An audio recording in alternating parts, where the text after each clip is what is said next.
Sevgili Gülen, hoş geldin. Merhaba, hoş buldum Kibriye. Kürt kadınların özgürlük mücadelesi açısından TİCA oldukça önemli bir yere sahip. Siz de bir avukat olarak kadın kimliğinizle hem avukatlık yapıyorsunuz hem de aslında uzun süredir, uzun yıllardır Kürt kadınlarının veya özgürlük mücadelesi yürüten kadınların avukatlığını yapıyorsunuz. Bir de böyle bir kimliğiniz var. TCA'lı olarak böyle bir kimliğiniz var. Şimdi bu kapsamda ele aldığımızda TCA'lı olmak sizin için ne anlam ifade ediyor? Bunun duygusu, düşüncesi nedir?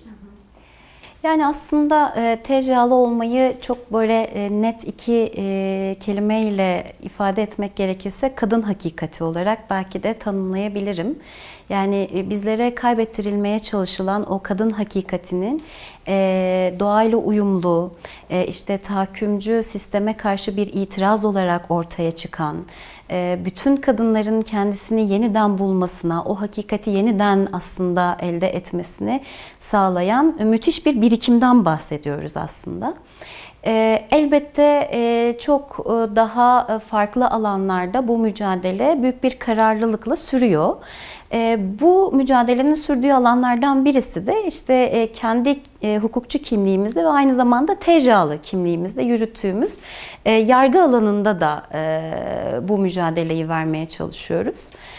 TCA'lı bir hukukçu olmak ne demek diye düşündüğümde de tam da aslında senin de bahsettiğin gibi Kibriye, yani bugüne kadar özgürlük mücadelesi vermiş, kendi hakikatinden asla taviz vermeyen kadınların savunmanlığını yapmak aslında bir nevi kendi hakikatimin de savunmanlığını yapmak demek. Dolayısıyla bir TCA'lı hukukçu sadece gidip işte mahkeme salonlarında işte bildiğimiz gibi klasik bir savunuculuk faaliyeti yapmak değil. Bunu hem bir kadın kimliğiyle yapmak, hem Kürt kadın kimliğiyle yapmak, hem o hakikatin bir parçası, mücadelenin bir parçası olmak ve tam anlamıyla bu mücadelenin savunmanlığını yapmak demek.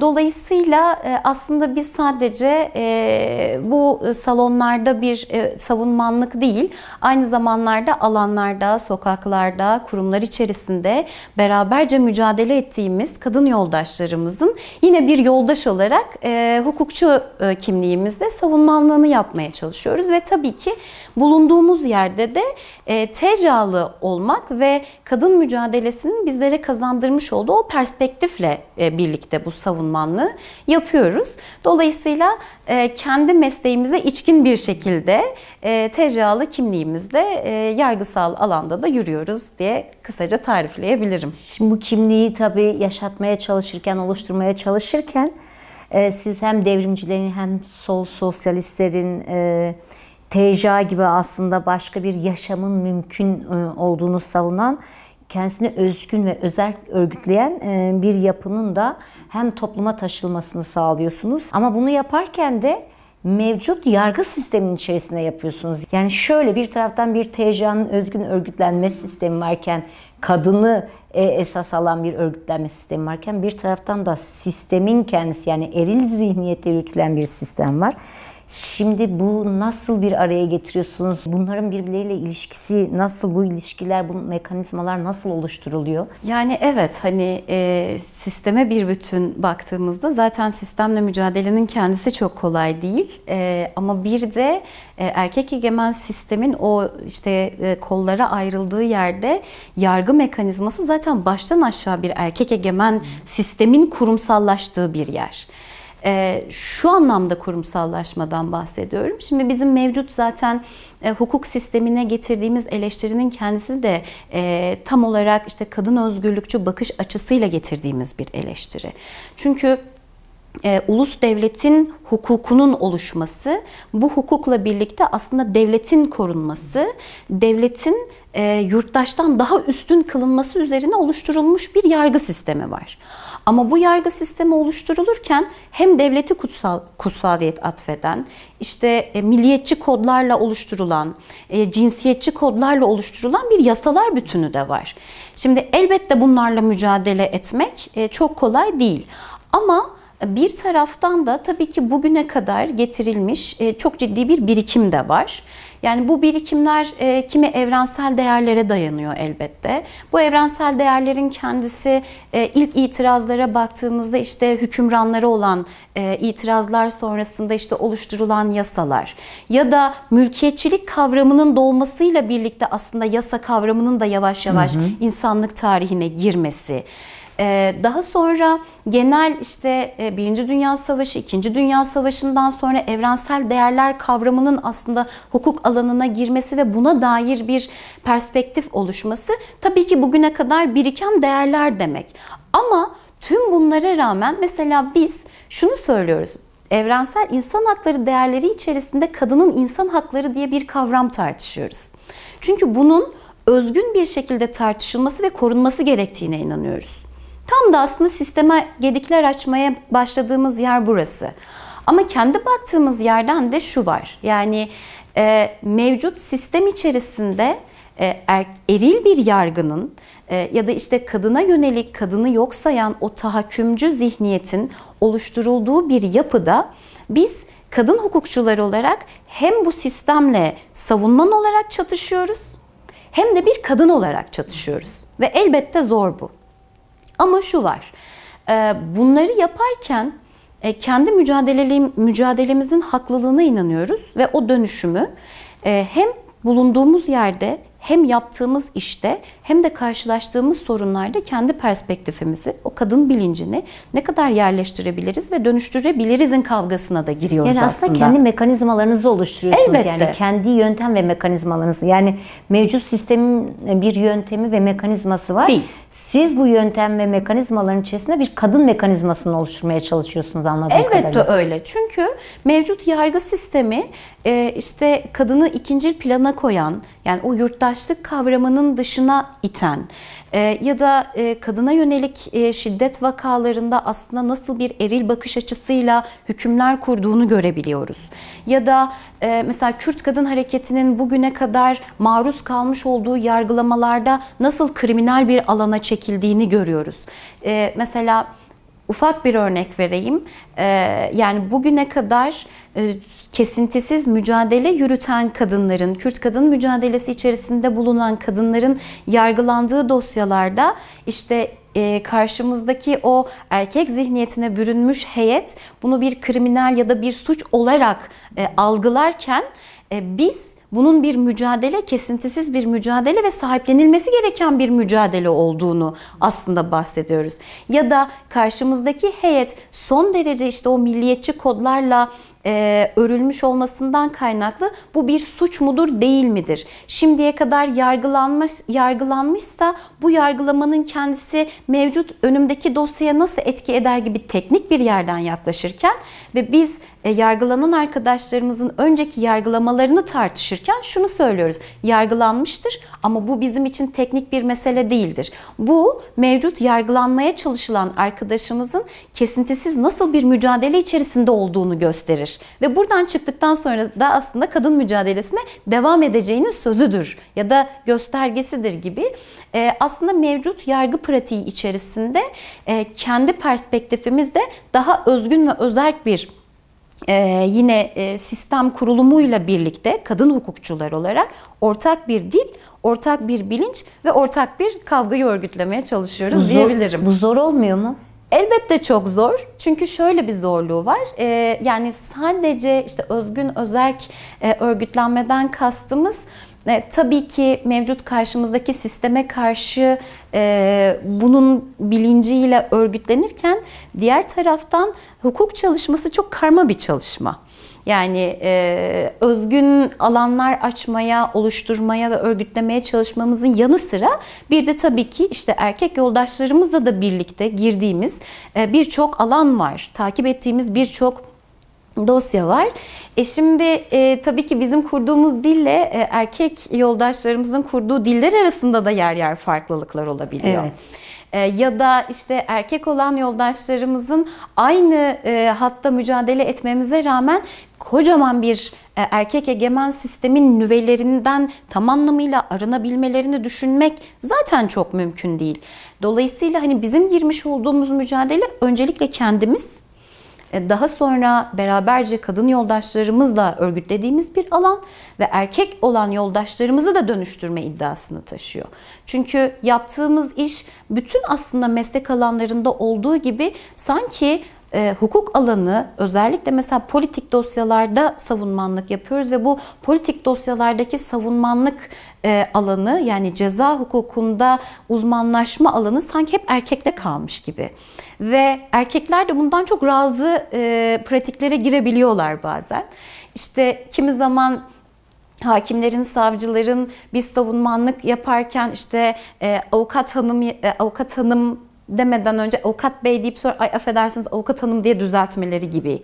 Ya da işte erkek avukatların kadın avukatlarına yönelik ya ceza alanı biraz çetrefillidir, işte zor bir alandır. Bir kadın olarak sizce hani zor değil mi burada mücadele yürütmek ya da savunmanlık yapmak gibi bazen böyle çok direkt, bazen de espri yoluyla, manipülasyon yoluyla kimi şeylere maruz kalabiliyoruz. Ama işte bunu görmek, yani işte TCA'lı olmak belki de tam da burada ortaya çıkıyor. O esprinin, o yönelimin, o dil sürçmelerinin hangi zihniyetle ve hangi anlamla olduğunu anlamlandırıp bir kez daha mücadelemizde ne kadar haklı olduğumuzu gösteriyor. Şimdi bu noktada tam da TCA'lı kimliği bu eril yapıya, yargıya karşı size nasıl bir avantaj sağlıyor? Nasıl bir bakış açısı oluşturuyor? Bunu bir kere şu var, yani bir şeyle mücadele etmek istiyorsanız öncelikli olarak onun adını koymak zorundasınız. Çünkü adını koyup tanımını yapmanız halinde ancak o mücadele yöntemlerini oluşturabilirsiniz. Dolayısıyla biz bu eril yargı sisteminde aslında devletin kurumsallığının son derece köklerine kadar yerleştiği bu sistemin içerisinde bir TCA'lı kadın hukukçu olarak şunu görüyoruz. Evet, milliyetçi midir bu yargı? Milliyetçidir. Cinsiyetçi midir? Cinsiyetçidir. Dinci midir? Dincidir. Devletçi midir? Devletçidir. Dolayısıyla bizleri ötekileştirmeye çalışan, varlığımızı yok sayan, mücadelemizi kriminalize eden bir sistem içerisinde ben varım demek, bunu kadın örgütlülüğüyle güçlendirmek, kendi özgün özerk yapılanmasını kurmak, bir yurtsever olarak, bir sosyalist olarak, bir ekolojist olarak daha bütüncül yaklaşarak, yani sadece bir avukat olarak da değil, aslında bu ideolojinin bize vermiş olduğu bütün o değerler toplamıyla birlikte eril bir sisteme itirazdır bizim yaptığımız. Ve bu itirazın kendisi de tabii ki sadece sözde değil, pratiğe de dönüşen. Çünkü meselemiz sadece bir söz kurmak değil, tanımını yapıp, sözünü söyleyip aynı zamanda da inşa eden, eş zamanlı olarak inşa eden bir şeydeyiz, pratik içerisindeyiz. Çünkü TCA'lı olmanın da vermiş olduğu en büyük galiba güvenlerden birisi de bu. Yani bir sisteme itirazı geliştirirken bunu ilerideki bir devrim tarihine ötelemek değil, devrimi de kendi içerisinde örgütlemek, bunun sistemini oluşturmak, her anını bir devrime çevirmek ve nitekim o sistemi inşa etmek demek. Hukuk sistemi içinde tam olarak bunu söylüyoruz. Yani mevcut devletin hukuk sistemi içerisinde yapmış olduğumuz her pratikle, sokakta söylemiş olduğumuz her sözle, yaptığımız her savunmayla aslında yargılanan ve kimi zaman da yargılayan, yani o hani pozisyonun da değiştiği yerler oluyor. Bütün bu toplamla da birlikte TCA'lı olmanın vermiş olduğu avantaj aslında kendine biraz daha o hakikatin de vermiş olduğu güçle birlikte daha iddialı sözler kurup o sistemi inşa edebilecek gücü bir kez daha karşıdakine göstermek. Tam da burada şunu sormak isterim çünkü önemli, yani TCA'nın örgütlenme modeli toplumda ve kadında nasıl bir nitelik açığa çıkartıyor hukuk alanına baktığınızda, bir hukukçu gözüyle baktığınızda? TCA'nın ortaya koymuş olduğu o perspektifle yürümek aslında mevcut sisteme bir itiraz ve yeni bir sistemin inşası da ortaya koyuyor. Elbette bu sistem inşasında bir bütünlüklü yaklaşmak gerekiyor. Yani bu işte hani demokrasi kavramının yeniden gözden geçirilmesi, işte belli sorun alanlarının tespiti. Yani şu anda mesela hani bir hukukçu olarak baktığımızda da, bir kadın olarak baktığımda da genel sistem açısından hani 4 tane çok ciddi sorun alanı belirleyebiliyoruz. Yani bir hani saldırı mekanizmasının direkt yöneldiği alanlar, işte doğa, kadın, ekonomik olarak ciddi bir hani sorun ve saldırının, kaosun olduğunu görebiliyoruz. Siyasal anlamda ciddi bir kaosun olduğunu görebiliyoruz. Şimdi tüm bunlarla birlikte aslında bütün bu sistemin saldırı alanlarına ilişkin yeni bir alternatif öneriyor bu perspektif. Kendi alanımızdan doğru baktığımızda da bir sistemin bir bütünen aslında şu anda çökmekte olan ve hepimizi bu krize, kaosa sürükleyen hani kapitalist moderniteye karşı aslında bir demokratik modernite iddiası var. Bu iddiadan da öte yaşamsallaştıran, kurumsallaştıran, bunu hani direkt bir sistemin ilanı gibi değil, yerelden örgütleyen, bunun bütün saçaklarını oluşturan demokratik, ekolojik, kadın özgürlükçü bir paradigmayla aslında ören bir sistemin eş zamanlı ortaya koymuş olduğu kazanımlarla birlikte bu kazanımlar hukuk sistemine de yansıyacak. Çünkü şunu belki de altını çizmek gerekiyor. Yani mevcut sistemdeki hukuka bir eleştiri getiriyoruz ama yeni inşa etmeyi düşündüğümüz sistemin hukuku nasıl olacak sorusu bizler açısından önemlidir. Bunu bir kadın hukukçu olarak sorduğumda da kendime, yani mevcut görmüş olduğumuz ya da içerisinde itiraz ettiğimiz hukuk sisteminde sadece kaba bir itiraz mı, yoksa bunun içerisini ideolojik olarak donatıp o ideoloji temelinde bir hukukun inşası mı? Elbette böyle. Dolayısıyla TCA'lı kimliğinin vermiş olduğu avantaj şu: yani bugün mevcut hukuk sisteminin yeniden inşasını konuştuğumuzda bir demokratik hukuk inşasından bahsediyoruz. Ama demokratik hukuk inşasının da bir eğer nasıl söyleyeyim, belli hukuki kavramlar değil de belli ahlaki normlarla oluşması, toplumun her kesiminin bu ahlaki normlarda uzlaşması aslında bizlerin o kadın perspektifiyle yeni bir toplumsal sözleşmeyi nasıl kuracağımız meselesidir bizim ortaya koyduğumuz alternatif. Ama bu toplumsal sözleşmede kadının sözü ne olacak? Kadının bilinci her alana nasıl yansıyacak? Veya işte kadın neresinde olacak? Neresinde olacak? İşte biraz önce mesela 4 alan söyledim. Yani şu an mevcut kapitalist sistemin krizinin daha da derinleştiği, somut olarak ortaya koyduğumuz 4 temel alan var. Peki bu alanlara dair bir kadın bakış açısıyla nasıl çözüm önerileri getireceğiz meselesinde?